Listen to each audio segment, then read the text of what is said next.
আল্লাহ তাবারাক ওয়া তাআলা তিনি নিজে মনোনীত করে এ দুনিয়ায় প্রেরণ করেছিলেন, আমাদেরকে দান করেছিলেন কোরআন এবং সহিহ হাদিসের মাধ্যমে, নবীগণের মাধ্যমে।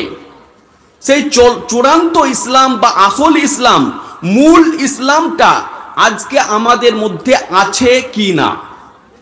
আমরা যে ইসলাম মানছি সেটা আসল ইসলাম নাকি নকল ইসলাম? এ সম্পর্কেই কোরআন এবং সহিহ হাদিসের আলোকে স্বল্প জ্ঞানে, স্বল্প পরিসরে আলোচনা হবে ইনশাআল্লাহ। আমরা সকলেই ধৈর্য সহকারে শুনব এবং সেই মোতাবেক আমল করার চেষ্টা করব। আল্লাহ তাবারাক ওয়া তাআলা আমাদেরকে যে ধর্মের অনুসারী করলেন, যে দিনের অনুসারী করলেন, আমরা যে দিনটা পালন করি, এ দিনটা এ বিশ্ব ব্রহ্মাণ্ডের একচ্ছত্র অধিপতি মহান রব্বুল আলামিনের একমাত্র মনোনীত ধর্ম। তিনি এই ধর্মের প্রবর্তক, তিনি এই ধর্মটা আমাদেরকে দান করেছেন। আল্লাহ তাবারাক ওয়া তাআলা তিনি এ সম্পর্কে বলেছেন সূরা আলে ইমরান সূরা নম্বর 3 আয়াত নম্বর 19। আল্লাহ বলছেন, ইন্নাদ-দীনা ইনদাল্লাহিল ইসলাম, নিশ্চয় আল্লাহ তাবারাক ওয়া তাআলার কাছে একমাত্র মনোনীত ধর্ম ও নির্বাচিত ধর্ম হলো ইসলাম। এই আয়াতে আল্লাহ তাআলা বললেন ইসলাম তারই মনোনীত, তারই প্রবর্তনকৃত, তারই তৈরিকৃত একমাত্র দিন। সেই ইসলাম ধর্মের আমরা অনুসারী, সেই ইসলাম ধর্মের আমরা মূর্ত প্রতীক। এই ইসলাম ধর্মকে আল্লাহ তাবারাক ওয়া তাআলা পূর্ণাঙ্গতা দান করলেন, পরিপূর্ণ রূপে তিনি পৃথিবীতে পাঠালেন। এর মধ্যে কোনো রকম ঘাটতি, কোনো রকম কমতি, কোনো রকম নুকসান রাখলেন না, কোনো রকম নুকস ত্রুটি বিচ্যুতি রাখলেন না। সর্বাঙ্গীন ভাবে, সর্বতোভাবে এ ধর্মকে তিনি সাজালেন। কারণ ধর্মটা কার? এ বিশ্ব নিয়ন্তা মহান রব্বুল আলামিনের ধর্ম, তারই মনোনীত ধর্ম, যার কারণে তিনি এর মধ্যে কোনো রকম ত্রুটি বিচ্যুতি রাখলেন না, তিনি পূর্ণাঙ্গতা দান করলেন। আর এই পূর্ণাঙ্গতার ছনক দিতে গিয়ে আল্লাহ তাবারাক ওয়া তাআলা তিনি বলছেন সূরা মায়দা সূরা নম্বর 5 আয়াত নম্বর 3, আল্লাহ বলেছেন আল ইয়াউমা, আজকে, বিদায় হজ্জের সময়ে এই আয়াতটি অবতীর্ণ হয়েছিল। আল্লাহ বলছেন আল ইয়াউমা, আজকে, আকমালতু, আমি পূর্ণ করে দিলাম, লাকুম, তোমাদের জন্য, দীনাকুম, তোমাদের দিনকে, ওয়া আতমামতু, এবং আমি পরিপূর্ণ রূপে দান করলাম, আলাইকুম, তোমাদের উপরে, নি'মাতি, আমার নি'মাত, আমার অনুগ্রহ, আমার দয়া, আমার বদান্যতা, ওয়া রাদিতু, এবং আমি সন্তুষ্ট হয়ে গেলাম, লাকুম, তোমাদের জন্য, আল ইসলামা, ইসলামকে দিনা, দিন হিসেবে মনোনীত করে। এই আয়াতে আল্লাহ তাবারাক ওয়া তাআলা তিনি ইসলাম যে একটা পূর্ণাঙ্গ জীবন ব্যবস্থা, ইসলামের মধ্যে কোনো রকম ত্রুটি বিচ্যুতি, কোনো রকম নুকস নেই, এই কথায় আল্লাহ তাবারাক ওয়া তাআলা সার্টিফাই করলেন, শংসাপত্র দিলেন। এই কারণেই তো রাসূলুল্লাহ সাল্লাল্লাহু আলাইহি ওয়াসাল্লাম বলেছেন, সহিহ মুসলিম হাদিস নাম্বার 1718, আল্লাহর রাসূল বলছেন, মান আমিলা আমালান, যে ব্যক্তি এমন কোন কর্ম করলো, লাইসা আলাইহি আমরুনা, যার সপক্ষে আমার কোনো নির্দেশনা নেই, আমি করতে বলিনি, আমি করিনি, কোরআন এবং সহিহ হাদিসের কোথাও উল্লেখ নেই, এই রকম কর্মকাণ্ড, এই রকম কাজ কেউ যদি ইসলামের নামে চালিয়ে দেয়, কেউ যদি ইসলাম বলে করে, আল্লাহর রাসূল সাল্লাল্লাহু আলাইহি ওয়াসাল্লাম বলছেন ফাহুয়া রাদ, সেটা পরিত্যাজ্য, সেটা অগ্রহণীয়, সেটা গ্রহণযোগ্য নয়, সেটাকে ইসলাম বলে মানা চলবে না। আর এটাকেই অন্য ভাষায় বিদআত বলা হয়ে থাকে। ঠিক একই কথা রাসূলুল্লাহ সাল্লাল্লাহু আলাইহি ওয়াসাল্লাম অন্য হাদিসেও বলেছেন, সহিহ বুখারী হাদিস নাম্বার 2697, এখানেও একই কথা বলেছেন আল্লাহ রাসূল সাল্লাল্লাহু আলাইহি ওয়াসাল্লাম। কারণ এর মধ্যে, ইসলামের মধ্যে যদি সংযোজন, বিয়োজন, বিভাজন করা চলে বা এর মধ্যে যদি কম বেশি করা চলে, তাহলে সেটা আল্লাহ তাআলার ধর্ম হলো কি করে? আর আল্লাহ তাআলা যে পূর্ণাঙ্গতার সার্টিফিকেট দান করলেন, আল্লাহ তাআলার কথা মিথ্যা প্রতিপন্ন হয় না? সুতরাং এই কারণেই আল্লাহ রাসূল বলেছেন, কোরআন এবং সহিহ হাদিসের মধ্যে যেগুলো নেই, তা যত ভালোই কাজ হোক না কেন, সেটা বিদআত, আর বিদআতের পরিণাম হচ্ছে জাহান্নাম। অতঃপর ইসলামকে পূর্ণাঙ্গতা দান করার পরে আল্লাহ তাবারক ওয়া তাআলা আমাদেরকে ইসলামের মৌলনীতি দান করলেন। আল্লাহ তাআলা আমাদেরকে মৌলনীতি দান করলেন, দুটি মাইল ফলক দিয়ে দিলেন, প্রেসক্রিপশন দান করলেন, আর বললেন এই প্রেসক্রিপশন অনুযায়ী, এই মাইল ফলক ফলো করে যদি তোমরা জীবনে ড্রাইভ করো, জীবন পরিচালিত করো, তোমরা কোথাও অ্যাক্সিডেন্ট করবে না, তোমরা কোথাও হোঁচট খাবে না, তোমরা কোথাও বিপদে পড়বে না। আর সেই দুটি হচ্ছে কোরআন এবং সহিহ হাদিস। রাসূলুল্লাহ সাল্লাল্লাহু আলাইহি ওয়াসাল্লাম বলেছেন, মুয়াত্তা ইমাম মালিক হাদিস নাম্বার 1628, আল্লাহ রাসূল বলছেন, তারাক্তু, আমি ছেড়ে যাচ্ছি, ফিকুম, তোমাদের মাঝে, আমরাইন, দুটি বিষয়, লান তাযিল্লু, তোমরা কখনোই পথভ্রষ্ট হবে না, মা তামাসসাকতুম বিহিমা, যতদিন পর্যন্ত তোমরা ওই দুটি জিনিসকে আঁকড়ে ধরে থাকবে, মজবুতভাবে, শক্তভাবে, দৃঢ়তার সাথে, প্রত্যয়ের সাথে। সে দুটি জিনিস কি? কিতাব আল্লাহ, এক নম্বর আল্লাহ তাআলার কিতাব কোরআনে মজিদ, কোরআনে হাকিম। যে কোরআনে মজিদটা আমরা আজকে তাকের উপরে তুলে রেখে দিই, বাড়িতে বরকত হবে, বাড়িতে রহমতের ফেরেশতা আসবে, বাড়িটা মুসলিমের বাড়ি, এই পরিচয় দানের জন্য আমরা কোরআনটা তাকে তুলে রেখে দিই, পড়ার লোক নেই ওই কোরআনটা। দ্বিতীয় নম্বর ওয়াসুন্নাত রাসূলি, দ্বিতীয় নম্বর হচ্ছে রাসূল সাল্লাল্লাহু আলাইহি ওয়াসাল্লামের সুন্নাত, তার জীবন চরিত, তার জীবন আলেখ্য, তার জীবন ইতিহাস, তার আত্মজীবনী, তার সুন্নাত অর্থাৎ সহিহ হাদিস হচ্ছে, এই দুটি হচ্ছে তোমাদের জীবনের প্রেসক্রিপশন। এই প্রেসক্রিপশন অনুযায়ী তোমরা যদি সমাজের বা নিজের রোগগুলির চিকিৎসা করো, তাহলে তোমরা অচিরেই তোমাদের সমাজকে সুশীল সমাজে পরিণত করতে পারবে, শান্তির সমাজে তোমরা পরিণত করতে পারবে। ঠিকই একই কথা আল্লাহ তাবারক ওয়া তাআলা তিনি তার আলংকারিক ভাষায় বললেন। সূরা আহজাব সূরা নম্বর 33 আয়াত নম্বর 21 আল্লাহ বলছেন, লাকাদ কানা লাকুম, নিশ্চয়ই তোমাদের জন্য রয়েছে, লাকাদ কানা লাকুম ফি রাসূলিল্লাহ, আল্লাহর রাসূল সাল্লাল্লাহু আলাইহি ওয়াসাল্লামের মধ্যে, তার জীবন ইতিহাসের মধ্যে, উসওয়াতুন হাসানা, উত্তম আদর্শ, উত্তম চরিত্র, উত্তম নমুনা। কোথায় ছুটে যাও? তুমি যে মুসলিম, তুমি যে আল্লাহর বান্দা, কোথায় ছুটে যাও তোমার সমস্যা সমাধানের জন্য? তোমার সমাজের যত রকম সমস্যা এসেছে, আসছে, কিয়ামত অবধি আসবে, সমস্ত সমস্যার সমাধান কোরআন এবং সহিহ হাদিসে আমি দিয়ে দিয়েছি। দুটি অধ্যয়ন করে দেখো, কোথায় দৌড়ে বেড়াও? অন্যত্রে আল্লাহ তাবারক ওয়া তাআলা বললেন, সূরা হাশর সূরা নম্বর 59 আয়াত নম্বর 7 আল্লাহ তাআলা বলছেন, ওয়ামা আতাকুমুর রাসূল, রাসূল তোমাদেরকে যা কিছু দান করেন, অর্থাৎ আল্লাহর রাসূল তোমাদেরকে যে কাজ করতেন আদেশ করেন, নির্দেশ দেন, ফাখুযু, তোমরা তা গ্রহণ করো, সেই কাজগুলো তোমরা নিজেদের জীবনে বাস্তবায়ন করো। ওয়ামা নাহাকুম আনহু, এবং যে কাজগুলি করতে তোমাদেরকে বারণ করেন, নিষেধ করেন, মানা করেন, ফান্তাহু, সেইগুলি থেকে তোমরা বিরত থেকো, সেইগুলি থেকে তোমরা শত যোজন দূরে থেকো, তবেই বাঁচতে পারবে। এখন কোরআন এবং সহিহ হাদিস হচ্ছে ইসলামের মৌলনীতি, মৌলিক নীতিমালা দুটি।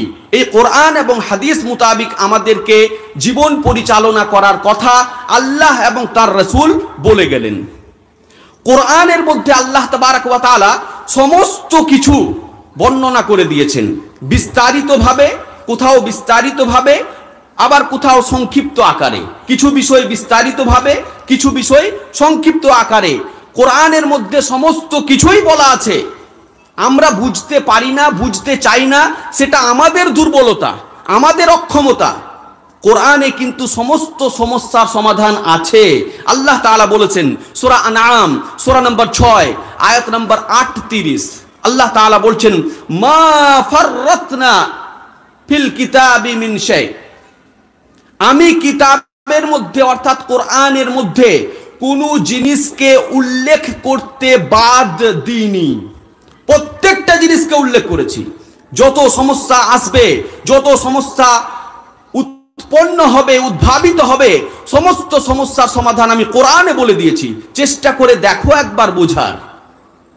অন্যত্রে আল্লাহ তাবারাক ওয়া তাআলা তিনি বলেছেন সূরা নাহল সূরা নম্বর 16 আয়াত নম্বর 89, ওয়া নাযালনা আলাইকাল কিতাবা তিবয়ানাল লিকুল্লি শাই, আমি হে নবী তোমার উপরে এমন এক কিতাব অবতীর্ণ করেছি যে কিতাবের মধ্যে সমস্ত জিনিসকে বর্ণনা করে দেওয়া হয়েছে, সমস্ত কিছুই বলে দেওয়া হয়েছে, আল্লাহ তাআলা বললেন।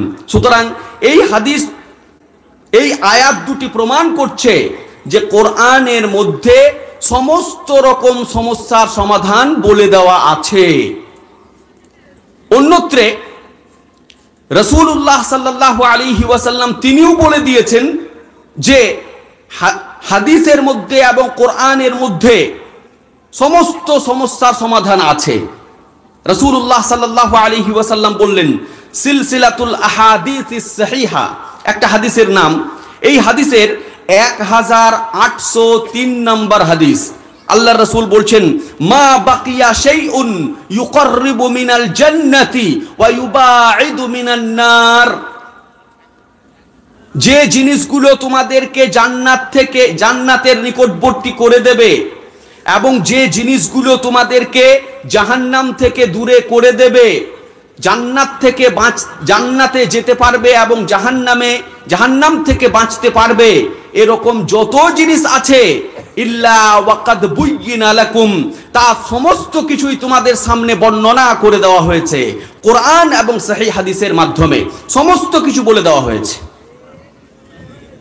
এই কোরআন এবং হাদিসগুলো থেকে আমরা বুঝতে পারলাম যে চূড়ান্ত ইসলাম যেটা বলে, চূড়ান্ত ইসলাম বলতে যেটাকে বোঝায় সেটা হচ্ছে কোরআন এবং সহিহ হাদিসের ইসলাম। কোরআন এবং সহিহ হাদিসে যেগুলো নির্দেশ দিয়েছে সেইগুলোকে পালন করা, পক্ষান্তরে যেগুলো করতে নিষেধ করেছে সেইগুলোকে বর্জন করাই হচ্ছে চূড়ান্ত ইসলাম। এখন মানুষের জীবনের দুটি দিক রয়েছে। ইসলামের অনুসারীদের বা ইসলামের নির্দেশাবলীর দুটি দিক রয়েছে, একটা ইবাদত আর অন্যটি হচ্ছে মুআমালাত। একটা ইবাদত আর অন্যটি হচ্ছে সামাজিকতা। ইবাদত অর্থাৎ নামাজ, রোজা, হজ, যাকাত, দান খয়রাত করা, সাদকাহ করা, যেগুলোকে আমরা ভালো কাজ বলে মনে করি, সেগুলো হচ্ছে ইবাদত। অন্যদিকে সামাজিকতা বজায় রাখতে গিয়ে যে সমস্ত কাজ আমাদেরকে করতে হয়, মানুষের সাথে আচার ব্যবহার, মানুষের সাথে কথাবার্তা বলা, মানুষের সাথে ভ্রাতৃত্ব, ভাই বা সখ্যতা বজায় রাখা, এগুলি হচ্ছে মুআমালাত। কারণ মানুষ একটি সামাজিক জীব, মানুষ সমাজবদ্ধভাবে বেঁচে থাকে। একাকী পৃথিবীতে কোনো মানুষ কোনোদিন বেঁচে থাকতে পারে না। পৃথিবীর কোথাও যদি কোনো মানুষ একাকী হয়ে যায়, সে মানুষ পৃথিবীতে বেঁচে থাকতে পারে না, তার কারো না কারো প্রয়োজন পড়বেই। আল্লাহ তাবারাক ওয়া তাআলা তিনি বলেছেন মানুষ হচ্ছে একটা সামাজিক জীব। এ সম্পর্কে আল্লাহ বলছেন সূরা হুজুরাত সূরা নম্বর 49 আয়াত নম্বর 13, ইয়া আইয়ুহান নাস, হে মানুষেরা, ইন্না খালাকনাকুম, নিশ্চয় আমি তোমাদেরকে সৃষ্টি করেছি, মিন যাকারিন ওয়া উনসা, একজন নারী ও একজন নর থেকে, অর্থাৎ আদম এবং হাওয়া আলাইহিমাস সালাম থেকে আমি তোমাদেরকে সৃষ্টি করেছি। ওয়াজআলনাকুম শুউবান ওয়া কাবাইলা, আর তোমাদেরকে আমি বিভিন্ন গোত্রে, বিভিন্ন গ্রামে, বিভিন্ন দেশে মহাদেশে, বিভিন্ন পঞ্চায়েতে, বিভিন্ন নামে ধামে আমি যে তোমাদেরকে বিভক্ত করে দিয়েছি না, আলাদা আলাদা যে নাম দান করেছি, এই নামগুলো কেন দিয়েছি জানো? লিতাআরাফু, যাতে তোমরা একে অপরের সাথে পরিচিতি লাভ করতে পারো। আমি অমুকের ছেলে, আমার অমুক অমুক জায়গা বাড়ি, থানা অমুক, জেলা অমুক, যেন ঠিকানা থাকে, এই জন্য পৃথক করেছি। তাছাড়া তোমরা কিন্তু আদম এবং হাওয়া আলাইহিমাস সালামেরই বংশধর, তোমরা একে অপরের ভাই, কেউ তোমাদের পর নয়, তোমরা সমাজবদ্ধভাবে থাকবে, একাকী হয়ে যেও না কোথাও, তাহলে কিন্তু তাল পাবে না, তাল হারিয়ে যাবে। এছাড়াও রাসূলুল্লাহ সাল্লাল্লাহু আলাইহি ওয়াসাল্লাম তিনিও হাদিসের মধ্যে একই কথা বলেছেন, সহিহুত তারগীব হাদিস নাম্বার 2963-তে। আর সামাজিকতা এবং ইবাদত দুটো দিককেই আমরা যদি বজায় রাখি, ইসলামিক নিয়ম নীতি অনুযায়ী যদি আমরা চলি, তাহলে আমি নামাজ পড়লেও যেরকম নেকি পাবো, একজন ভাইয়ের সাথে হাসি মুখে কথা বললেও ততটাই নেকি পাবো।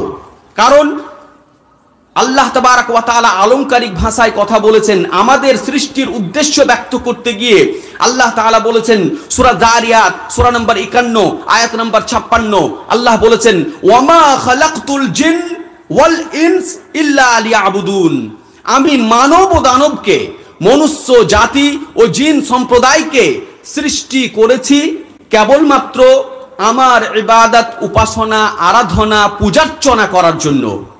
এখানে আল্লাহ তাবারক ওয়া তাআলা ইবাদত শব্দ ব্যবহার করেছেন। এখন আমাদের মধ্যে যেটা প্রচলিত আছে, আমরা ইবাদত বলতে মনে করি নামাজ, রোজা, হজ, যাকাত গুলিকে, বাকি জীবনের অন্যান্য দিকগুলিকে আমরা ইবাদত বলে মনে করি না, যার কারণে আমরা জীবনের অন্য ক্ষেত্রে ইসলামকে ফলো করতে চাই না।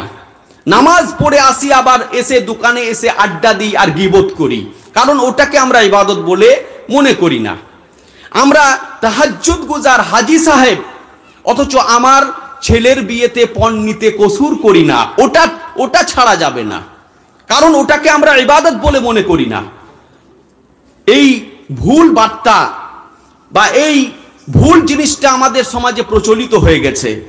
এর কারণ হচ্ছে ইবাদত শব্দের ব্যাখ্যা, ইবাদত কাকে বলে এটা আমরা জানি না। তাই ইবাদতের ব্যাখ্যা করতে গিয়ে শেখুল ইসলাম ইমাম ইবনে তাইমিয়া রাহমাতুল্লাহি আলাইহি তিনি বলেছেন, ফাতহুল মাজিদ একটা মাদ্রাসা পাঠ্যপুস্তক বই, আমরা মাদ্রাসায় পড়াই, ওই পুস্তকের প্রথম খণ্ড 14 পৃষ্ঠায় শেখুল ইসলাম ইমাম ইবনে তাইমিয়া রাহমাতুল্লাহি আলাইহি বলছেন, আল ইবাদাতু ইসমুন জামি' লিকুল্লি মা ইউহিব্বুহুল্লাহু ওয়া ইয়ারদাহ মিনাল আকওয়ালি ওয়াল আ'মালিজ যাহিরা ওয়াল বাতিনা। আল্লাহ তাবারক ওয়া তাআলা ভালোবাসেন, আল্লাহ তাবারক ওয়া তাআলা যে কথা, যে কাজগুলোতে সন্তুষ্ট হন, সেই কাজগুলোকেই ইবাদত বলা হয়। এখানে নামাজ, রোজা, হজ, যাকাতই শুধু বোঝানো হয় না, আল্লাহ এবং তার রাসূল যে কাজগুলো করার নির্দেশ দিয়েছেন, সেইগুলোকে কেউ যদি মনে প্রাণে মেনে নিয়ে করে, কোরআন এবং সহিহ হাদিস মোতাবেক সেই কাজগুলো যদি হয়, তাহলে আপনি মাঠে লাঙ্গল চালাতে গিয়েও নেকি পাবেন, আপনি অফিসে কলম ঘোরাবেন তবুও নেকি পাবেন, আপনি রাস্তা দিয়ে হাঁটবেন তবুও নেকি পাবেন, আপনি কাপড় পরবেন তবুও নেকি পাবেন, যদি সেটা ইসলামের আইন মোতাবিক হয়, যদি সেটা ইসলামের নিয়ম মোতাবিক হয়। এখানে আমরা ইবাদতের ব্যাখ্যা জানলাম যে একজন মানুষের জন্ম থেকে নিয়ে মৃত্যু অবধি যত রকম কাজ সে করবে, যত রকম যেখানে যাই করুক, যাই বলুক, সমস্ত কিছুই ইবাদত।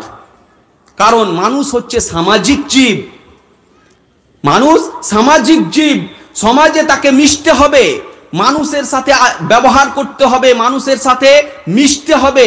অতএব এইগুলিকে যদি আমরা ছেড়ে দিই, এইগুলিকে যদি বাদ দিয়ে শুধু নামাজ রোজাগুলোকে ইবাদত বলে ধরি, তাহলে তো আমাদের জীবন ভেসে চলে যাবে, আমাদের নেকির পাল্লা ভারী হবে না। কারণ আমরা নামাজ পড়ি, যারা পড়ি আমরা, আমাদের হয়তো অনেকের নামাজই হয় না, আবার রোজা আমরা অনেকেই রাখতে চাই না। যার কারণে আল্লাহ তাবারক ওয়া তাআলা রহমানুর রহিম, একজন মা তার ছেলেকে যতটা ভালোবাসে, আল্লাহ তাবারক ওয়া তাআলা তার বান্দাদেরকে তার থেকেও লক্ষ বরং কোটি গুণ বেশি ভালোবাসেন আল্লাহ তাআলা। এই জন্য রহম করে, দয়া করে আমাদের প্রত্যেকটি কাজকে তিনি ইবাদতের মধ্যে শামিল করে নিয়েছেন। নামাজ রোজা করাও যেরকম ইবাদত, সেরকম সমাজকে সঠিকভাবে সাজানো, সমাজকে শান্তিতে পরিণত করাও ইবাদতের মধ্যে গণ্য। এখন সমাজ কিভাবে শান্তিতে বসবাস করবে, সমাজে যে উচ্ছৃঙ্খলতা, সমাজে যে অনাচার, অত্যাচার, অবিচার, কদাচার, স্বৈরাচার, বিভ্রান্তি, শঠতা, প্রতারণা, কালোবাজারি, গুন্ডামি, ভণ্ডামি, মদ, ঘুষ, সুদ, জুয়া, এগুলো যে ছড়াছড়ি হয়ে গেছে, বেহায়া বেলেল্লাপনা, আবেশ্যাপনায় দেশটা ছড়িয়ে গেছে, এইগুলো থেকে বাঁচার উপায় বা এইগুলো থেকে কিভাবে সমাজকে বাঁচাবো, তার নিয়ম নীতি আল্লাহ তাবারক ওয়া তাআলা কোরআন এবং হাদিসের মাধ্যমে দিয়ে দিয়েছেন। সেইগুলো যদি আমরা ফলো করি, তাহলে সমাজটা আমাদের সুন্দর হয়ে গড়ে উঠবে, আমাদের সোনার সমাজ গড়ে উঠবে, আমাদের কোন রকম মারামারি, খুন খারাপি, রক্তারক্তি হবে না, আমাদের মধ্যে শান্তি বিরাজ করবে। যে নির্দেশগুলো আল্লাহ তাআলা আমাদেরকে দিয়েছেন, তন্মধ্যে প্রথম নির্দেশ, 1 নম্বর নির্দেশ হচ্ছে একে অপরের সাহায্য সহযোগিতা করা। যেহেতু আমরা সমাজবদ্ধ জীব, সমাজকে সুন্দরভাবে সাজানোর জন্য প্রথম যে কাজটা প্রয়োজন, সেটা হচ্ছে একে অপরের সাহায্য সহযোগিতা করা। আল্লাহ তাবারক ওয়া তাআলা বলেছেন সূরা মাইদা সূরা নম্বর 5 আয়াত নম্বর 2, আল্লাহ বলছেন ওয়া তাআওয়ানু আলাল বিররি ওয়াত তাকওয়া, তোমরা একে অপরের সাহায্য সহযোগিতা করো ভালো কাজে, নেকির কাজে এবং আল্লাহ ভীরুতার কাজে। যে কাজ করলে তুমি নেকি পাবে, যে কাজ করলে সমাজ উন্নত হবে, আমার ছেলেপুলেগুলো মানুষ হবে, সেই কাজে তোমরা একে অপরকে সহযোগিতা করো। ওয়ালা তাআওয়ানু আলাল ইসমি ওয়াল উদওয়ান, আর যে কাজগুলো পাপের কাজ, যেগুলো খোদাদ্রোহী কাজ, ইসলাম বহির্ভূত কাজ, সেই কাজগুলোতে তোমরা একে অপরকে সহযোগিতা করো না। এই আয়াতে আল্লাহ তাআলা সমাজ উন্নয়নমূলক কাজে সাহায্য সহযোগিতা করার নির্দেশ দিয়েছেন, একে অপরকে সাহায্য সহযোগিতা করতে বলেছেন।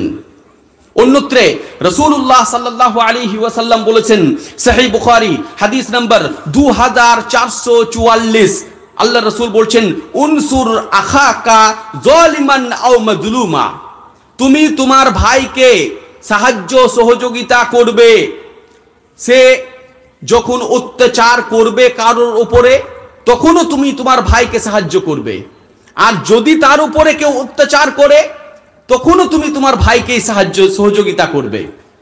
ক্বালু ইয়া রাসূলুল্লাহ হাযা নানসুরুহু মাজলুমান ফাকাইফা নানসুরুহু যালিমা, সাহাবায়ে কেরাম জিজ্ঞেস করলেন, ইয়া রাসূলুল্লাহ, আমার ভাইকে যখন কেউ মারবে, পিটবে, আমার ভাইয়ের যখন কষ্ট হবে, তখন তার কষ্ট দূর করার জন্য আমি তার সাহায্য সহযোগিতা করব, কথাটা ঠিক, কিন্তু আমার ভাই যদি অন্য কারোর উপরে অত্যাচার করে, অন্য কারো জমির আল কেটে নেয়, অন্য কারো গীবত যদি করে, অন্য কারো বিপিএল নিয়ে অন্যকে চালিয়ে দেয়, নিজের পকেট যদি ভরে, তাহলে আমি আমার ভাইকে কেন সাহায্য করব?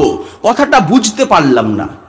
আল্লাহ রাসূল বলছেন তাআখুযু ফাওকা ইয়াদাইহি, তুমি তোমার ভাইয়ের হাতটা ধরে নাও, অন্য ভাইয়ের উপরে অত্যাচার করতে দিও না, তাকে বুঝিয়ে সুঝিয়ে শান্ত করো, দরকার হলে তাকে শাসন করো, তুমি তাকে শান্ত মেজাজে বুঝিয়ে সুঝিয়ে অন্যায়টা করতে দিও না, ওই চুরিটা তুমি করতে দিও না।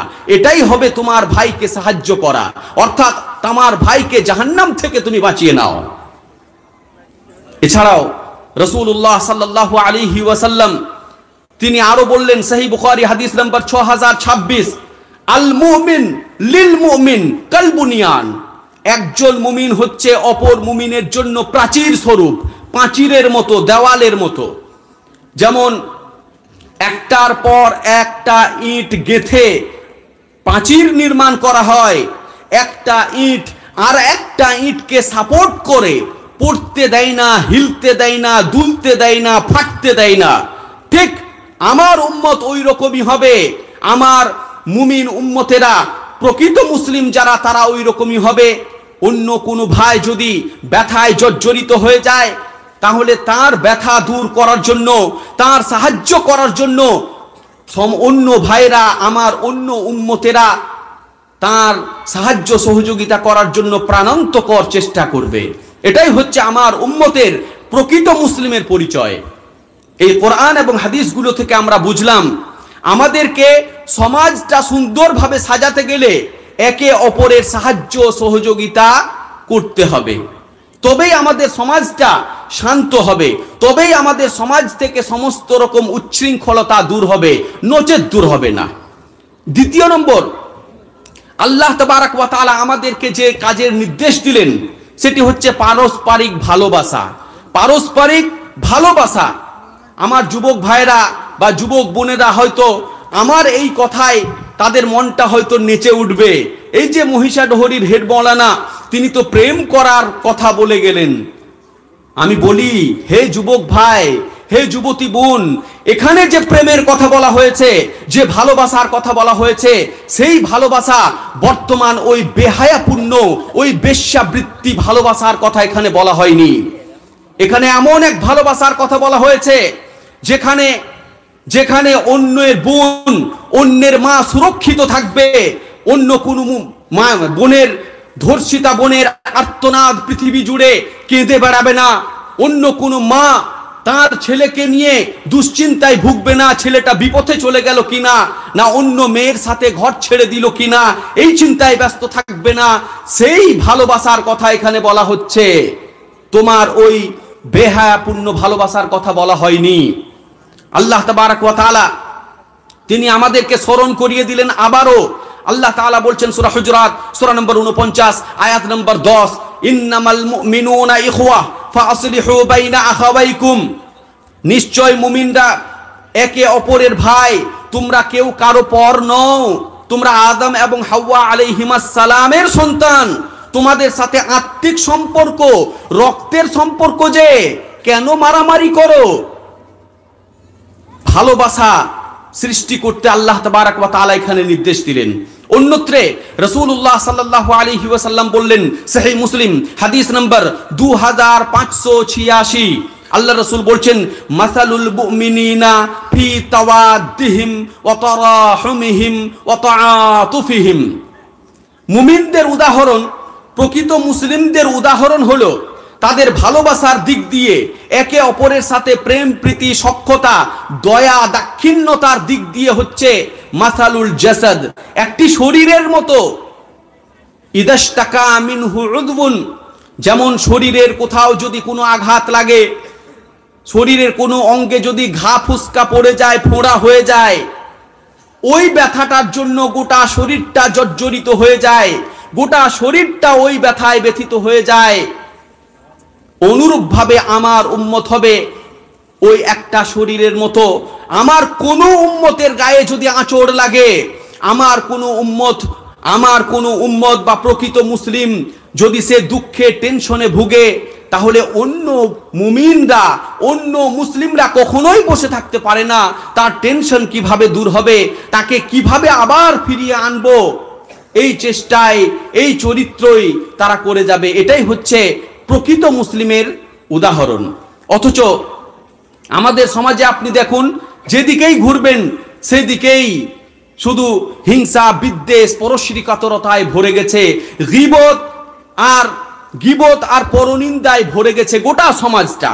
আমাদের কোনো ভাই যদি চেষ্টা চরিত্র করে সফলতার শীর্ষে আরোহণ করে, সে যদি বেড়ে যায়, অন্য ভাইরা আমরা তলায় তলায় শিকড় কাটি, কিভাবে ওই ভাইকে, ওই রাজপ্রাসাদ থেকে ওই সফলতার ওই সিট থেকে টেনে বের করে আবার ডাস্টবিনে ছুঁড়ে ফেলে দেওয়া যাবে, কিভাবে তার অপমান করা যাবে, কিভাবে তার মানহানি করা যাবে, এই চেষ্টায় আমরা সদা জাগ্রত, সদা বিব্রত থাকি, কিভাবে তাকে ধ্বংস করা যাবে। অথচ মুখে আমাদের দাবি আমরা মুসলিম, আমরা শেষ নবীর উম্মত, জান্নাতে কে যাবে রে? আমরা যাব না তো? জান্নাতুল ফিরদাউস আমাদের নামে বরাদ্দ, ঠেকাই কে দেখে নেব, এই আমাদের দাবি। অথচ কার্যকলাপে আমাদের জীবনটা 16 আনাই ফাঁকি। আমাদের জীবনে একটাও ইসলামকে ফলো করি না, ইসলাম মোতাবিক আমরা জীবন পরিচালনা করি না। অথচ আমাদের বড়ায় এতগুলো, এগুলো বাতুলতা, পাগলামি আর উন্মাদনা ছাড়া আর কি হতে পারে? অন্যত্রে রাসূলুল্লাহ সাল্লাল্লাহু আলাইহি ওয়াসাল্লাম তিনি বললেন, সহিহ বুখারী হাদিস নাম্বার 6076, লা তাবাগাদু, তোমরা আপোষে শত্রুতা করো না, একে অপরের সাথে শত্রুতা করো না। ওয়ালা তাহাসাদু, তোমরা একে অপরের সাথে হিংসা বিদ্বেষ করো না। ওয়ালা তাদাবারু, তোমরা কারো পশ্চাতে কূটকৌশল করো না। কাউকে ধ্বংস করে দেওয়ার জন্য, কারো ক্ষতি করে দেওয়ার জন্য গোপনে মিটিং করো না। ওয়ালা তাকাতাউ, আর তোমরা আত্মীয়তার বন্ধন, সখ্যতা, মিত্রতা, ভ্রাতৃত্ব তোমরা কেটে দিও না। আল্লাহ রাসূল সাল্লাল্লাহু আলাইহি ওয়াসাল্লাম এই নির্দেশনাগুলো আমাদেরকে দিলেন, সমাজটাকে সুন্দরভাবে শান্তির সাথে যাতে আমরা বসবাস করতে পারি, তার জন্য এই নির্দেশাবলী আমাদেরকে দান করলেন। অথচ এই নির্দেশগুলির দিকে আমাদের বিন্দুমাত্র লক্ষ্য নেই, বিন্দুমাত্র দৃকপাত আমরা করি না। আর আমাদের শুধু কথা, আমরা জ্বলনে মরে গেলাম, অশান্তিতে ভুগছি, কোন মানুষ শান্তিতে নাই, সবাই অশান্তিতে ভুগছে। আপনি দেখুন ইসলামের আইনগুলো, ইসলামের ফলোগুলো, ইসলামের নিয়ম নীতিগুলো, ওগুলো ফলো করুন, সমাজে বাস্তবায়ন করুন, দেখুন আপনার সমাজ ফুলে ফেপে উঠবে, আপনার সমাজ সোনার সমাজে পরিণত হবে। অতঃপর রাসূলুল্লাহ আল্লাহ তাবারাক ওয়া তাআলা আরো নির্দেশ দিলেন যে তোমরা আত্মীয়তার বন্ধন তোমরা অটুট রেখো। ভাই বোন, পিতা মাতার সাথে তোমরা ছাড়াছাড়ি করে দিও না। আত্মীয়তার বন্ধন অটুট রাখতে আল্লাহ তাবারাক ওয়া তাআলা নির্দেশ দিয়েছেন কোরআন এবং সহিহ হাদিসের অনেক জায়গায়। এমনকি রাসূলুল্লাহ সাল্লাল্লাহু আলাইহি ওয়াসাল্লাম তিনি বলেছেন যে ইন্নার রাহিমা সাজনাতুম মিনার রহমান, সহিহ বুখারী হাদিস নাম্বার 5988। আল্লাহ রাসূল বলছেন ইন্নার রাহিমা সাজনাতুম মিনার রহমান। রহিম শব্দের অর্থ হচ্ছে আত্মীয়তা, আত্মীয়তা। রহিম এই শব্দটা রহমান শব্দ থেকে নির্গত করা হয়েছে। রহমান শব্দটা আল্লাহর নাম, আল্লাহর সাথে সম্পর্কযুক্ত। রহমান শব্দ থেকে, মূল ধাতু থেকে রহিম শব্দ এসেছে। তো যখন রহিমকে তৈরি করা হলো, তখন রহিম আল্লাহ তাআলার কাছে নালিশ করলো, ওগো আল্লাহ, দুনিয়ার মানুষদের যা হাল, এদের যা বিবেক বুদ্ধি, আমাকে নিয়ে ছিনিমিনি খেলবে, আমার মর্যাদা তারা দেবে না, অতএব আমাকে বাদ দিয়ে দাও, অন্য নাম চালাও। আল্লাহ তাআলা তখন বললেন, মান ওয়াসালাকি ওয়াসালতু ওয়া মান কাতাআকি কাতাতু। হে রহিম, তুমি শুনে নাও, আমার নাম রহমান থেকে আমি তোমাকে বার করেছি, অতএব শুনে নাও, তোমার সাথে যে কাটাকাটি করবে আমি তার সাথে কাটাকাটি করব, যে তোমাকে বজায় রাখবে, আত্মীয়তার বন্ধন বজায় রাখবে, আমি তার সাথে আত্মীয়তার বন্ধন বজায় রাখবো, আমি তার সাথে প্রেম প্রীতি, তার সাথে ভালোবাসা রাখবো। আল্লাহ তাআলা বলেছেন অতএব যে ব্যক্তি আত্মীয়তার সম্পর্ক বজায় রাখে না, সে ব্যক্তি কোনোদিনই প্রকৃত অর্থে মুসলিম হতেই পারে না। রাসূলুল্লাহ সাল্লাল্লাহু আলাইহি ওয়াসাল্লামের ভাষা। অথচ আমি হাজী সাহেব, আমি গাজী সাহেব, আমি বক্তা মানুষ, আমি 5 ওয়াক্ত নামাজ পড়ি, তাহাজ্জুদ গুজার, আমার পিতার সাথে 16 বছর ধরে মিল নেই, বউ শাশুড়ির সাথে মিল নেই, খালা ফুপুদের সাথে মিল নেই, আর ভাবি আমি জান্নাতি? না, কখনোই হতে পারে না। আল্লাহ এবং তার রাসূলের কথা যদি সত্য হয়, আর অবশ্যই সত্য, অবশ্যই সত্য, তারপরেও বলছি যদি সত্য হয়, ওই ব্যক্তি আত্মীয়তার বন্ধন যে ব্যক্তি ছিন্ন করেছে, নিজ পিতামাতাকে গ্যাস বিবি স্ত্রীদেরকে আমি গ্যাস বিবি বলি, ওরা যখন আসে কানে গ্যাস ভরে দিল স্বামীর, উল্টো পাল্টা কথা ভাঙিয়ে বলে দিল, সকালে উঠে মাকে টেনে হিঁচড়ে বার করে দিল, রাস্তায় ছুঁড়ে ফেলে দিল, আর মরদের মতো বুক ঠুকে বলল সর্বদা সত্য কথা বলি, আমার মা হলে কি হবে। বিরাট বাহাদুর। এইভাবে পিতামাতার সাথে, অন্যান্য ভাই ব্রাদার ভাই বোনদের সাথে কোনো মিল নেই, আর ভাবে সমাজটা কেন শান্তি হয় না, কেন শান্তি পাই না, মনে কেন শান্তি আসে না। আল রাসূলুল্লাহ সাল্লাল্লাহু আলাইহি ওয়াসাল্লাম অন্য জায়গায় বললেন, সহিহ বুখারী হাদিস নাম্বার 5984, লা ইয়াদখুলুল জান্নাতা কাতি', কোন আত্মীয়তার বন্ধন ছিন্নকারী, যার সাথে মিল নেই, নিজের পিতা মাতা ভাই বোন বিরাদারের মিল নেই, ওই ব্যক্তি কখনোই জান্নাতে যাবে না। আমি বলিনি, আমি শুধু তর্জমা করছি, আল্লাহর রাসূল বলেছেন, আমি শুধু বাংলায় করে বুঝাচ্ছি, আল্লাহর রাসূল বলেছেন এই কথা, অথচ এদিকে আমরা দেখি না, লক্ষ্য করি না। তারপরে সমাজ শান্তির বা সমাজকে সুশীল করার জন্য আরো যে দিক নির্দেশনাগুলো দিলেন, কিছু দিক নির্দেশনা আদেশ করেছেন, নির্দেশ দিয়েছেন, আর কিছু জিনিস হতে আল্লাহ তাবারক ওয়া তাআলা নিষেধ করেছেন, যে ওইগুলো করো না, ওই জিনিসগুলোর দিকে তোমরা ভ্রুক্ষেপ করো না, ওইগুলো যদি তোমাদের সমাজে প্রচলন ঘটে যায়, গোটা সমাজটাকে বিষাক্ত করে দেবে, গোটা সমাজটাকে শেষ করে দেবে, গোটা সমাজটাকে পুড়িয়ে ছারখার করে দেবে। ওই জিনিসগুলো তোমরা নিজেদের সমাজে প্রচলন ঘটায়ও না। সেই জিনিসগুলোকেই আল্লাহ এবং তার রাসূল যেগুলোকে নিষেধ করেছেন, সেইগুলোকেই আমরা নিজেদের সমাজে প্রচলন ঘটিয়েছি। দু একটা বলি, তন্মধ্যে একটি হচ্ছে মা বোনেদের ব্যাপারে পর্দাহীনতা একটা বিষয়। পর্দাহীনতা যাচ্ছে বা ছোটখাটো বিষয় নয়, এটি বিরাট এক বিষয়। যদি একজন মা পর্দাহীন ভাবে সমাজের মধ্যে ঘুরে বেড়ান, সমাজ পরিদর্শন করে বেড়ান, খোলা পাখির মতো যদি স্বাধীন পায়রার মতো ঘুরে বেড়ান, ওই সমাজ কোনোদিন শান্তিতে থাকতে পারে না। ওই সমাজটা বিষাক্ত হবেই হবে, ওই সমাজটা বিষাক্ত হবে, ওই সমাজটা অধপতনের অতল তলে তলিয়ে যাবে, ওই সমাজটা শেষ হয়ে যাবে। এই জন্যই তো আল্লাহ তাবারক ওয়া তাআলা পর্দা করাকে ফরজ করেছেন, আর পর্দাহীন ভাবে ঘুরে বেড়ানোকে নিষেধ করেছেন। কিন্তু কে শোনে কার কথা? আজকে যথা সেথা যত্রতত্র হাটে বাজারে অফিসে আদালতে যেখানেই দেখবেন আমার মা বোনেরা গায়ে হাওয়া লাগিয়ে ঘুরে বেড়াচ্ছে। তারা বলছে আমরা সভ্য হতে চাই, ইসলাম একটা অসভ্য ধর্ম, মেয়েদেরকে খাঁচার ভিতরে, মেয়েদেরকে বাড়ির ভিতরে ভরে দিতে চায়, তাদেরকে আবদ্ধ রাখতে চায়।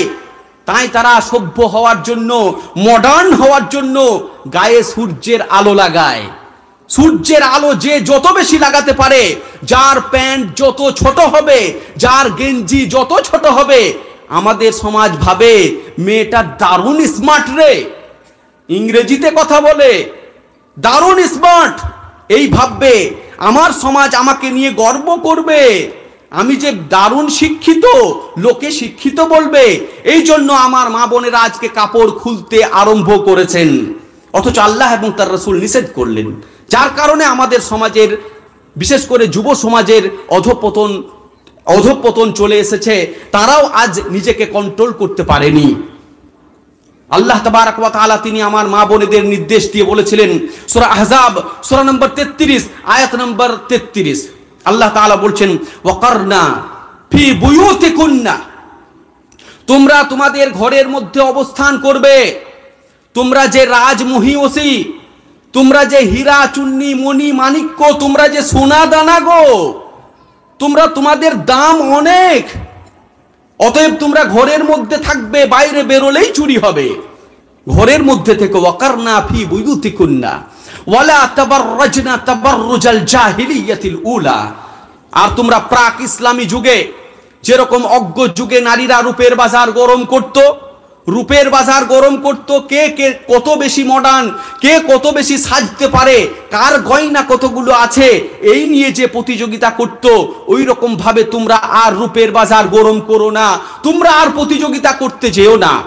তোমরা যে মুসলিমের মেয়ে, তোমরা যে মহিয়সী নারী, তোমাদের সম্মান আল্লাহ এবং তার রাসূল দিয়েছেন।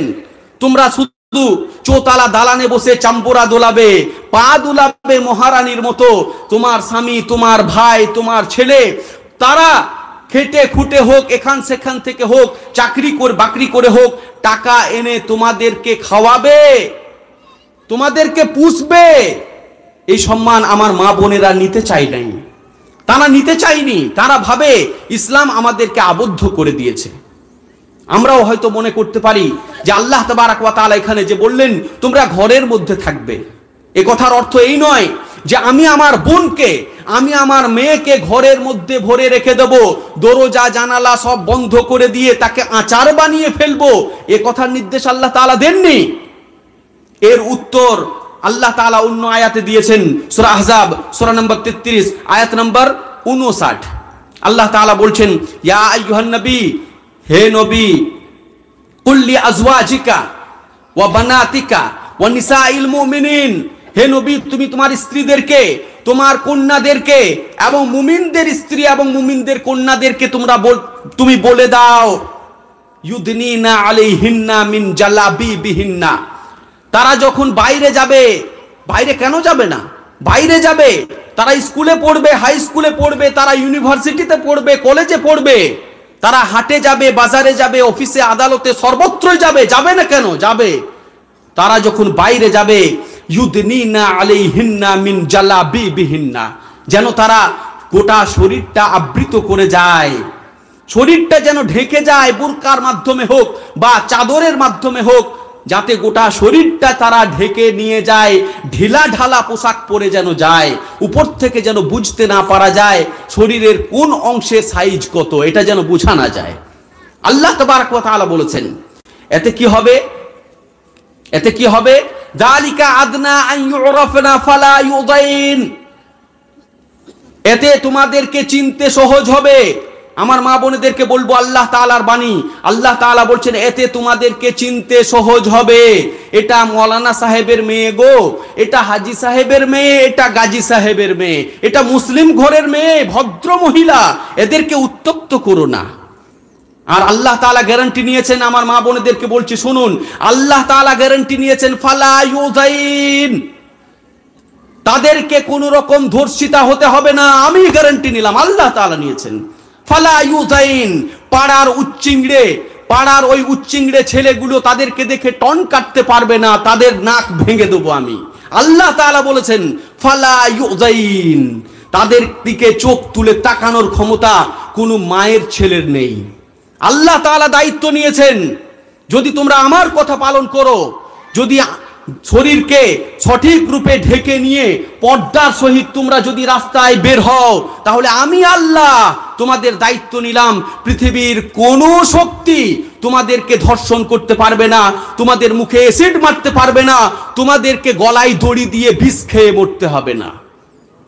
অথচ এই আয়াতগুলো, এই হাদিসগুলোকে উপেক্ষা করে আমার মা বোনেরা যত্র তত্র যেভাবে সেভাবে নিজেদের জীবন কাটাচ্ছেন। এখন তো মোবাইলের সময়, আর বলাই যাবে না, সব সময় কানে মোবাইল লেগেই আছে, লেগেই আছে। আপনি পাশ দিয়ে পেরিয়ে যাবেন, গুবুর গাবুর করে কি যে বলে আপনি বুঝতে পারবেন না। বেশি ইংরেজি বলে, কি বলে, বেশি ইংরেজি বলে বলে আর বুঝতে পারবেন না আপনি ওরা কি বলে সর্বদাই। এখন তো আবার শীতের টাইম, লেপের ভিতর থেকেই চালিয়ে দেবে।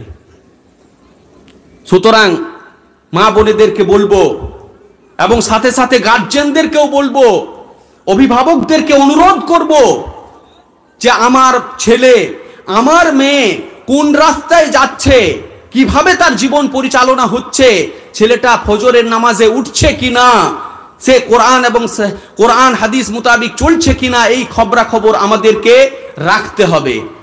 তাছাড়া আজকের মহিলারা বা আজকের ছেলেরা, তারা বিভিন্ন রকম ভাবে ইসলামকে নিয়ে ছেলে খেলামো করছে, আর অন্য জাতির অনুসরণে তারা ব্যস্ত। তারা আজকে হাত কেটে নাম লেখে গো, হাত কেটে নাম লিখে, কতই না ভালোবাসে তার প্রিয়তমাকে, হাত কেটে নাম লিখেছে। অথচ রাসূলুল্লাহ সাল্লাল্লাহু আলাইহি ওয়াসাল্লাম কি বলেছেন জানেন? সহিহ বুখারী হাদিস নাম্বার 5931, আল্লাহ রাসূল বলছেন, লাআনাল্লাহ, লাআনাল্লাহ, আল্লাহ তাআলা লানত করেছেন। কে? আল্লাহ তাআলা লানত করেছেন।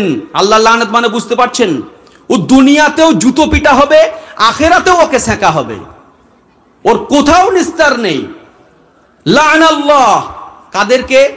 আল ওয়াসিমাত, যারা হাতে উল্কি পরে, হাত কেটে নাম লেখে, ট্যাটু করে, আল ওয়াসিমাত ওয়াল মুস্তাওসিমাত, এবং যে করিয়ে দেয়, যে করায়, যে করিয়ে দেয়, দুজনের উপরে আল্লাহ তাআলা লানত। ওয়াল মুতানাম্মিসাত, আর যারা ভুরুর চুল তোলে, চ্যাপটা হয়ে গেছে ভুরুটা, দেখতে বেশ শো লাগছে না, তাই কি করে চিমটি দিয়ে দিয়ে চুলগুলো তুলে ভুরুটা সরু করে দেখতে ভালো লাগবে, এই জন্য ওয়াল মুতানাম্মিসাত। আর কি? ওয়াল মুতাফাল্লিজাত, আর দাঁত ঘষে ঘষে চিরন দাঁত করে দেখতে ভালো লাগবে, ঠিক করে হাসলে একটা যুবকের দিলে যেন ধড়াস করে শব্দ হয়, এই জন্য দাঁতগুলো ঘষে ঘষে চিরন দাঁত করেছে। আল্লাহর রাসূলের কথা বলছি আমি।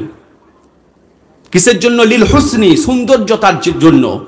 আল্লাহ তাআলা বলছেন, আল মুগায়্যিরাতি খালকাল্লাহ, এরা আল্লাহ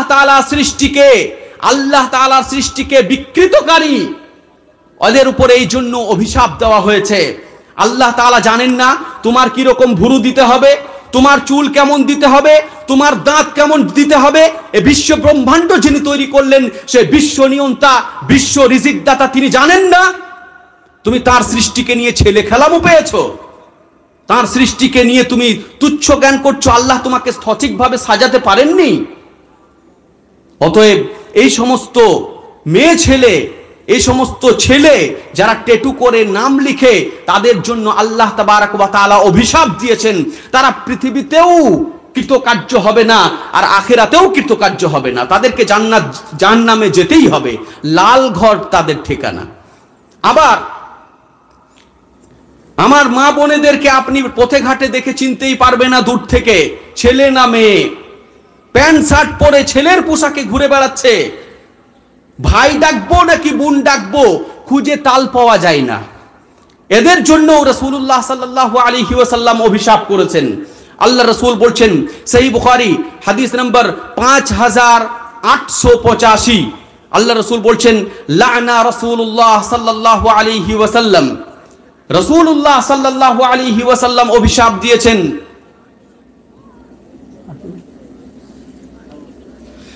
রাসূলুল্লাহ সাল্লাল্লাহু আলাইহি ওয়াসাল্লাম অভিশাপ দিয়েছেন। কে? আল্লাহর রাসূল। আল্লাহর রাসূলেরও অভিশাপ, মানে দুনিয়া এবং আখিরাত শেষ। কাদেরকে? আল মুতাশাব্বিহিনা মিনার রিজালি বিন নিসা, যারা পুরুষ হয়ে মহিলা ড্রেস পরে, মহিলাদের সাদৃশ্য অবলম্বন করে। মহিলাদের সাদৃশ্য বলতে আপনাকে পুরুষ হিসাবে যে পোশাক পরার নির্দেশ আল্লাহ তাআলা দিয়েছেন, সেই হিসেবে, সেই মোতাবিক যদি আপনি পোশাক না পরেন, মহিলাদের মতো যদি আপনি পোশাক পরেন, সেটাই হবে মহিলাদের মতো পোশাক পরা। আজকালকার ছেলেদের পোশাক, প্যান্ট যদি পরে টাকনু ছেড়ে ঝাঁট দিতে দিতে যায়, ছেঁচড়াতে গোটা শহর ঝাড়ু দিতে দিতে যায়, অর্থাৎ আপনি মহিলাদের মতো সাদৃশ্য অবলম্বন করলেন। কিছু ছেলে আবার স্টাইলের জন্য চুলগুলো গোল করে একটা গাডার দিয়ে আটকে নিয়েছে, আপনি মহিলার সাদৃশ্য অবলম্বন করলেন, আপনার উপরে রাসূলুল্লাহ সাল্লাল্লাহু আলাইহি সাল্লামের অভিশাপ। আর কি? ওয়াল মুতাশাব্বিহাতি মিনান নিসাই বির রিজাল, অনুরূপ ভাবে যে সমস্ত মহিলারা পুরুষদের বেশ ধারণ করে, তাদের উপরেও রাসূলুল্লাহ সাল্লাল্লাহু আলাইহি ওয়াসাল্লাম অভিশাপ করেছেন। সুতরাং প্রধান বক্তা সাহেব তিনি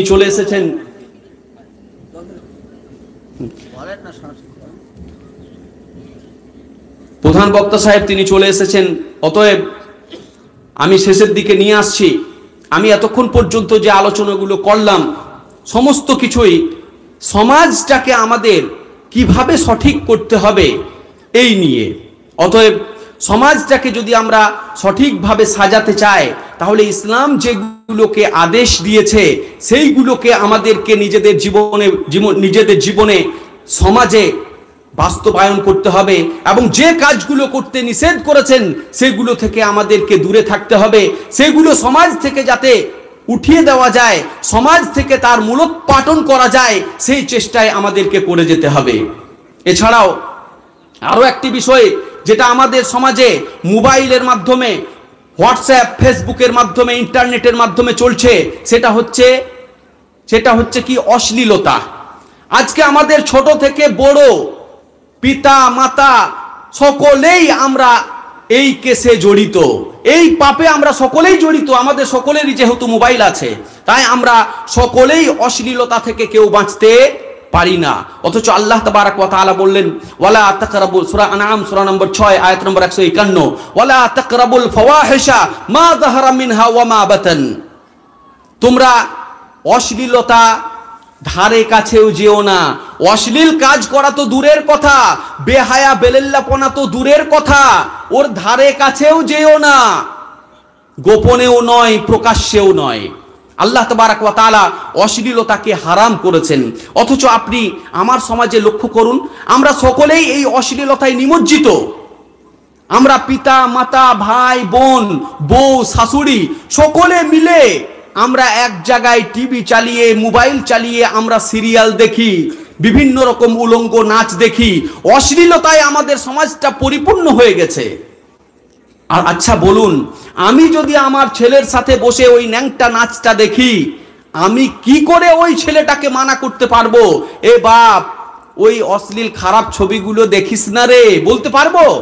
পারবো না, কারণ আমি তো ওই দোষের দোষী। যদি বলে দেয় আব্বা তোমারটা বলবো, যদি বলে দেয়, এই জন্য আমরা বলতে পারি না। অথচ রাসূলুল্লাহ সাল্লাল্লাহু আলাইহি ওয়াসাল্লাম তিনি বললেন, মুসনাদে আহমদ হাদিস নাম্বার 12943, আল্লাহ রাসূলকে জিজ্ঞেস করা হলো, মাতা নাদাউল ইতিমারা বিল মারুফ ওয়ান নাহিয়া আনিল মুনকার। হে আল্লাহ রাসূল, আমাদের শক্তি সামর্থ্য থাকা সত্ত্বেও কখন আমরা সমাজে ভালো কাজের আদেশ এবং মন্দ কাজের নিষেধ করতে পারবো না?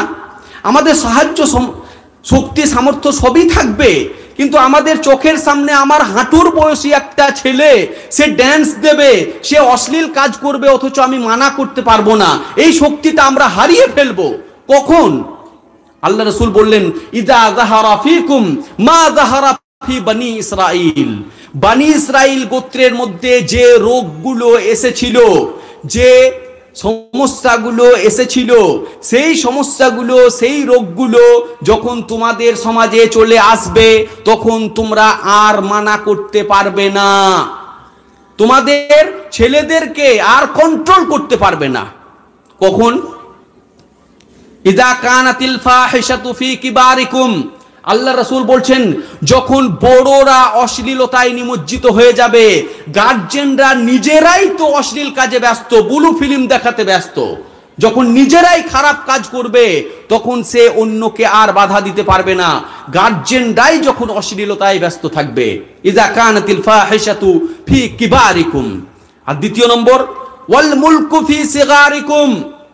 আর যখন সমাজের নেতৃত্ব দেবে অচ্ছুত, যাকে সমাজে কেউ পুছে না, সমাজে যার দাম ছিল না, যার পায়ে জুতো জুটতো না, পরের বাড়িতে মাইনদেরি করে খাট খেত, ওই লোকটা সমাজের নেতা হবে, ওই লোকটা সমাজের এমপি হবে, এমএলএ হবে। আর সমাজের যারা জ্ঞানী গুণী প্রকৃত সম্মানী ব্যক্তি, তাদের উপরে লাঠি ঘোরাবে, তাদের উপরে জুলুম চালাবে, স্টিম রোলার চালাবে। তখন জানবে তোমরা আর সমাজকে টিকিয়ে রাখতে পারবে না। ওয়াল মুলকু ফি সিগারিকুম ওয়াল ইলমু ফি রুদালিকুম। আর যখন সমাজের প্রকৃত যারা আলেম, প্রকৃত যারা শিক্ষিত মানুষ, তাদেরকে সমাজ গুরুত্ব দেবে না। একটা সমাজের বিচার করতে হবে, ডাকবে এক পাঁড় মাতালকে বিচার করতে। আপনি সমাজে মিলিয়ে নেবেন, যে সমাজ যে বিচারের ব পর্যন্ত জানে না, বিচার জীবনে কোনোদিন করেনি, ওই লোকটাকে বিচারের জন্য ডেকে আনা হবে। একজন আলিমকে, একজন প্রকৃত জ্ঞানীকে মানুষ ডাকবে না। অর্থাৎ প্রকৃত জ্ঞানীকে যখন সম্মান দেওয়া হবে না, যারা সমাজে যত বড় ফতোয়া দিতে পারবে, যত কোরআন হাদিস নিয়ে মজার মজার গল্প বলতে পারবে, তাদেরকে নিয়ে মানুষ মাতামাতি করবে, তখন জানবে তোমার সমাজটা পঙ্গু হয়ে গেছে, তুমি একজন পঙ্গুতে পরিণত হয়েছ। সুতরাং অনেক কিছু বলে ফেললাম, তবে আমি যা কিছুই বলেছি সমস্ত কিছুই কোরআন এবং সহিহ হাদিসের রেফারেন্স সহ বলেছি। যদি জানতে চান সেগুলো জেনে নিতে পারেন। এখন আমাদের উচিত হবে নিজেদের শান্তির সাথে সাথে গোটা সমাজটাকে শান্তির নীড়ে পরিণত করা। এর জন্য সর্বান্তকরণে সর্বাগ্রে আমাদেরকে আল্লাহ এবং তার রাসূলের পথে আসতে হবে। তার আদেশ এবং নিষেধগুলোকে নিজেদের মধ্যে প্রতিফলিত করতে হবে, নিজেদের সমাজে বাস্তবায়ন করতে হবে। সর্বান্তকরণে আমাদেরকে চেষ্টা করতে হবে, তবেই আমরা শান্তি পাব, সমাজ শান্ত হবে এবং আমাদের উত্তরসূরি আমাদের প্রজন্ম যারা আসবে তারাও আমাদের জন্য দোয়া করবে, না আমার বাপ দাদারা একটা শান্তির সমাজ আমাদেরকে দিয়ে গেছে, যে সমাজে কোনো অশান্তি নেই, কোনো খারাপ কাজ নাই, একটা সোনার সমাজ দান করে গেছে। পরিশেষে একটি হাদিস বলে আমি নিজের বক্তব্যের বিষয় শেষ করছি। আর এই সমাজটাকে পরিবর্তন করার দায়িত্ব আমাদেরই, গার্জেনদেরই। এই দায়িত্ব আল্লাহ তাআলা আমাদেরকে দিয়ে দিয়েছেন। এখন এই দায়িত্ব যদি আমরা ফলো না করি তাহলে আমাদের কি ঘটতে পারে শুনুন। একটা হাদিস বলি, সহিহ বুখারী হাদিস নম্বর 7150। আল্লাহ রাসূল বলছেন, মা মিন আবদিন ইস্তারঈহিল্লাহু রাইয়াতান। আল্লাহ তাবারক ওয়া তাআলা যে বান্দাকে কোনো দায়িত্ব দিলেন, প্রত্যেকেই আমরা দায়িত্বশীল, নিজ নিজ দায়িত্বে, নিজ নিজ হাতে, নিজ নিজ দায়িত্বে যারা আছে তাদের দায়িত্বশীল আমরা সকলেই। আল্লাহ তাআলা যে কাজের দায়িত্ব কোনো বান্দাকে দিলেন, ইয়ামুতু ইয়াউমা ইয়ামুতু, তার যেদিন মরার কথা ছিল সেদিনই মরল। তার হায়াত যতদিন ছিল সেদিন ততদিন বেঁচে সে মারা গেল। যদি মারা যাওয়া অবস্থায় সে যদি মরে যায়, ওয়াহুয়া গাশুন লিরাইয়াতিহি, নিজের দায়িত্ব সঠিকভাবে পালন করেনি, নিজের দায়িত্ব সঠিকভাবে পালন না করে যদি মারা যায়, ইল্লা হাররামাল্লাহু আলাইহিল জান্নাহ, আল্লাহ তাআলা তার জন্য জান্নাতকে হারাম করে দেবেন, ও জান্নাতে যেতেই পারে না। সুতরাং সাবধান হয়ে যাব আমরা প্রত্যেকেই গার্জেন, আমরা প্রত্যেকেই চেষ্টা করব সমাজটাকে সুন্দরভাবে সাজানোর। আল্লাহ যেন আমাদের সকলকে তৌফিক দান করুন তার পথে চলার, তার কথা বলার এবং আমল ও কর্ম আমাদের যেন সমস্ত কিছু কবুল করে নেন। আমিন। ওয়া সাল্লাল্লাহু আলা নবিয়্যিনা মুহাম্মদ ওয়া আলিহি ওয়া সাহবিহি আজমাইন। ওয়াসসালামু আলাইকুম ওয়া রাহমাতুল্লাহি ওয়া বারাকাতুহু।